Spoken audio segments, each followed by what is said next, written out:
We left off on page 3, 5c, which says that the Council of Constantinople gave new weight to the doctrine of the Holy Spirit. Uh, and that's because by now there were some people called the Pneumatici, and Pneumatici means slayers of the Spirit, or sometimes they were called Macedonians because their leader was Macedonius. And they were saying things like, well, if it's a debate whether or not the Son is equal to the Father, and he just barely makes it, well, then what about the Spirit? Can the Spirit be equal to God? Can he be that at that level too? Fully God, like the Father is God at the highest possible level?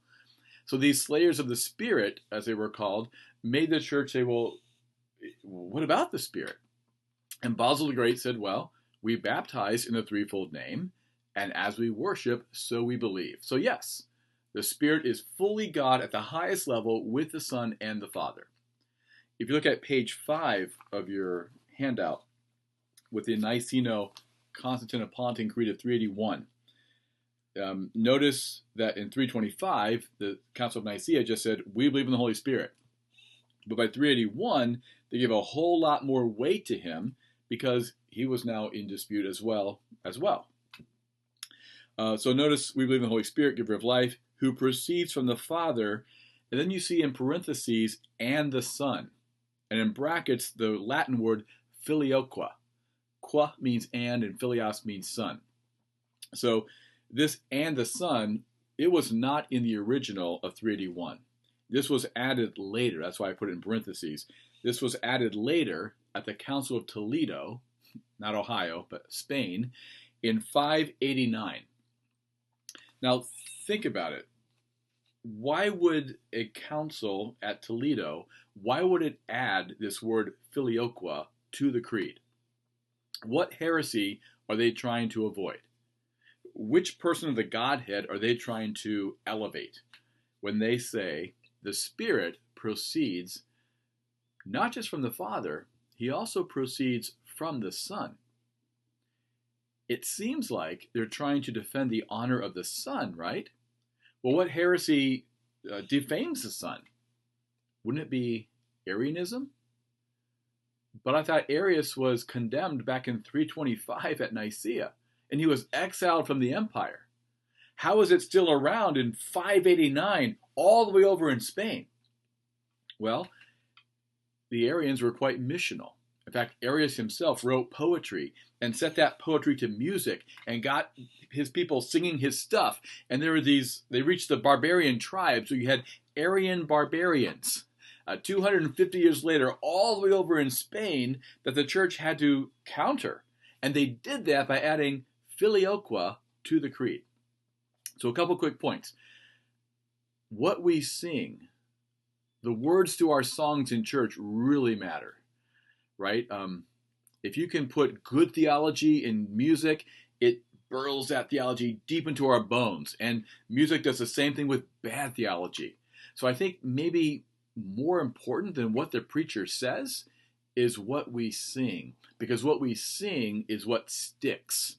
And we have to write better music, more orthodox music, because Arius, even though he was called a heretic, but he wrote music, and it was really hard to get rid of. Secondly, this word, one word, filioque, this is the official reason why there is an Eastern and Western church split. In 1054, the Eastern Church walked into the church in Rome and excommunicated the Western Church because of this word. They said, you pragmatic Westerners. So yes, Arianism is a problem, but you don't change the creed to get rid of it. The creed is sacred. It's holy text. It's our authority. It's tradition. You don't change tradition just to do a job. And the Western Church said, but it worked, right? We got rid of the Arian barbarians. And if you don't understand why there's a kerfuffle over this one word filioque, well, congratulations, you must be a Westerner. And we are terribly pragmatic people. We're kind of shallow. The Eastern Church says you just don't get it. You don't understand how important the doctrine of the Trinity is. And I think that's fair. But it's still, as a Westerner, I would still believe in the word filioqua, that the Spirit proceeds from the Father and the Son. The Eastern Church says not and the Son. The Spirit proceeds from the Father. That's what John 15:26 says. He goes out from the Father. He might go out by the Son, or with the Son, or through the Son, but he doesn't come out and the Son. So that one word is why there is officially a Western Church split.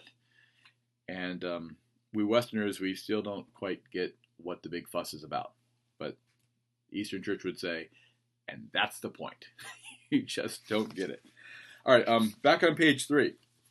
Systematic conclusion. Now, this is, I have about 10 minutes before my time is up, so I'm just going to be able to lay this out. We'll do a lot more with it in class. I want to hear your thoughts, and you can ask questions, and I can respond. So we're just going to do the very basics here and get you thinking about it. But here's the point.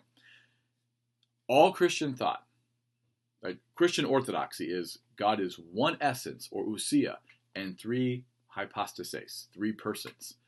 So as long as you say God is one essence and 3 persons, you are orthodox. Congratulations. That's really important. Truly it is. But when you drill down beneath what we mean by one essence, 3 persons, there's diversity of opinion. So I want you to know how people envision this one essence, 3 persons. They do it in quite different ways. And there's 2 essential diagnostic questions. And how you answer these questions will determine where you fit on the paradigm, on the grid. So the first question that you must answer is, when you think about the triune God, these 3 persons and one essence, how many egos are there in this God? I know ego is a Freudian word, but it is the word that's used in theology, and in this instance, and it does work actually. Ego here just means center of consciousness. How many centers of knowing, willing, loving, valuing are there in God? How many willers? How many people are willing? So when the Son says in Gethsemane, not my will, but your will be done, is that an indication there are at least 2 centers of willing? That the Father and Son are distinct willers? Now they share a common will. There's a single will in God, but are there 3 willers? Some would say, in the classical view, maybe the more traditional view in the Western Church, is the Son not saying he has a distinct willer from the Father, but it's the Son speaking in his incarnational human form. But others might say, no, that sounds like that's the Son talking. And even though there's one will in God, there could very well be 3 distinct willers, 3 centers of consciousness, 3 centers of knowing, willing, and doing, and valuing. So that's the first question. How many centers of consciousness? Second diagnostic question is, how do you explain the unity of their essence? The 2 options here are numerical identity and generic identity. And here's the difference. A numerical identity is countably just one. There's just one single instance of deity that each person is. And keyword there is. The 3 persons just are the countably one divine essence.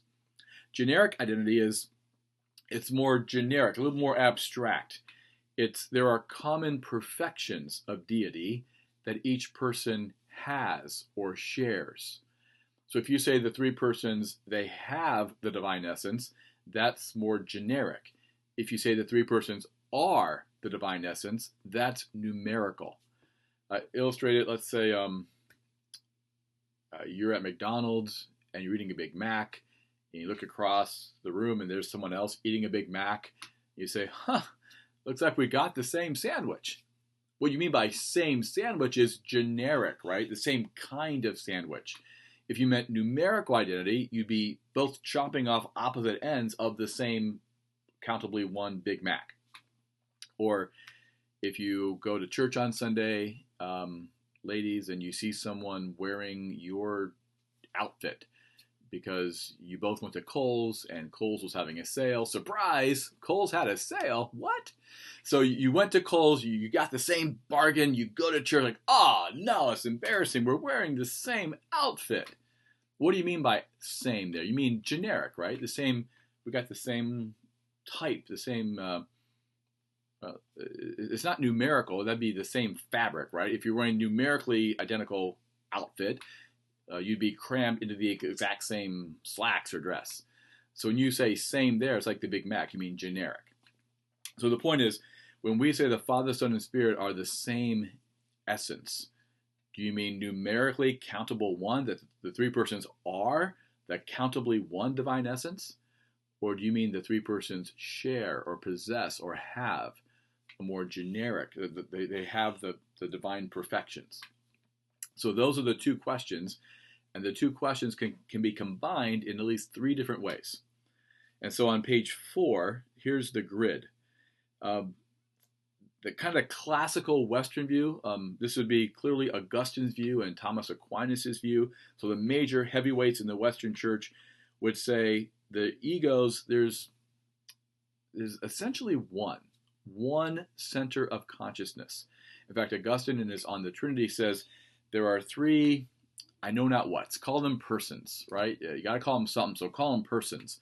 But the Western Church really likes the word relations. There are three relations in God. And others say relations, I'm not sure if that's really a person. That seems less robust than center of consciousness. So the Western Church typically would say there's one center of consciousness. In fact, even today, this is kind of like the classical view in the West, and its defenders would say that others who disagree with this view, they're kind of reading back into the 4th century a modern view of person. You see, we moderns, when we say the word person, we mean center of consciousness, an I and a thou, and an individual, a robust, unique individual. Whereas back in the 4th century, their view of person was, well, Karl Barth says it was a mode of subsistence. Person meant mode of subsistence. And others say, modes? Like, mode, that doesn't sound like a person. In fact, that sounds like modalism. That's the problem, right? So in this classical Western view, the danger is, I'm not saying they are this, but the risk, the heresy they're risking is modalism. If there's only one center of consciousness, then do you have a robust enough three persons? It sounds like there could be just one person who takes three successive forms. Now, I'm not saying that's the case. I'm just saying, if you like this classical Western view, that is the heresy you have to avoid, and explain why you're not a modalist. And part of it would be, well, in the 4th century, that's what they meant by person. As one of my friends who defends this says, in the 4th century, they emphasized nature, and they put what was primary about someone into their nature. Whereas today in the modern world, we emphasize person. And what's primary about anyone, we say that's part of their person. So the 4th century just wasn't emphasizing person like we are today. So essence would be numerical identity, because if it's just one center of consciousness, of course they just have countably one essence. That's the Western view. The other extreme is called social Trinitarianism. On Moodle, it's optional, but I put a reading there from Cornelius Plantinga Jr., who wrote a classic text on this that explains his view. And in that article, he compares the Trinity to the Cartwright family, that old TV show, Gunsmoke? No, Bonanza, where there was the three boys, Adam, Haas, and Little Joe. And they're all Cartwrights, but they're three distinct sons. And Plantinga says that's an analogy for the Trinity. Others, especially if you're in the Western view, you say, whoa, that sounds for sure like tritheism. How can that not be tritheism? In response, these social Trinitarians, their response is, we're not tritheists because we believe in perichoresis. Now, everyone believes in perichoresis. Perichoresis is a staple of Orthodox Trinitarian doctrine. Even Augustine, who's that classical Western view, he says, all are in all, each is in all are in each. So everyone believes in that, all in each in all in all. Everyone believes in perichoresis. But here's the thing. if you identify as a social Trinitarian, you have got to believe in perichoresis. Because if you don't, there's nothing separating you from tritheism. So perichoresis are the brakes that prevent you from going off the edge into tritheism. So if you like the classical Western view, you are you're risking, you're not, I'm not saying you are, but you're risking modalism. If you're on the social Trinitarian view, you're risking tritheism. The only other way to put these together would be the mystery view, and I call it mystery view because it's really hard to even visualize, right? The classical Western view I can visualize, well, that's like any one of us. I am one center of consciousness most days, and I have numerically identical essence. It's just me, like God is kind of like me. The social Trinitarian view, it's like the Cartwright family. It's like any three persons. So these are easier to visualize, conceptualize. But what would it mean to have three centers of consciousness and a numerical identical essence? I can't, like, nothing comes to mind. I can't imagine that. So this more, I guess, is in the center because it's avoiding both extremes. So it's not leaning towards modalism or tritheism. But the big critique of this view is, isn't this just irrational? Isn't it just dumb? Like, it doesn't even make any sense. I can visualize the Cartwrights, I can visualize me, but this is almost like a three-headed monster. It's really, it sounds Frankensteinish. It's just, and maybe it's just irrational. Maybe it's just crazy. So those are the three options. The only other option you could have is if you said there's one ego and generic identity, one center of consciousness with generic identities, and that would apply actually to Jesus, right? He is one person with a full divine and full human nature. So that applies to Jesus, not the Trinity. With the Trinity, these are the only options that are on the table. So in class, we'll talk more about this, answer your questions, and elaborate a little bit further. But I'd like you to think, which one of these would you most like? So again, we all have to say, to be orthodox, one essence, three persons. But when you drill down and say, well, what does that look like? How do I imagine that? These are your three options. They come with strengths and weaknesses, and we'll talk about them. So see you soon.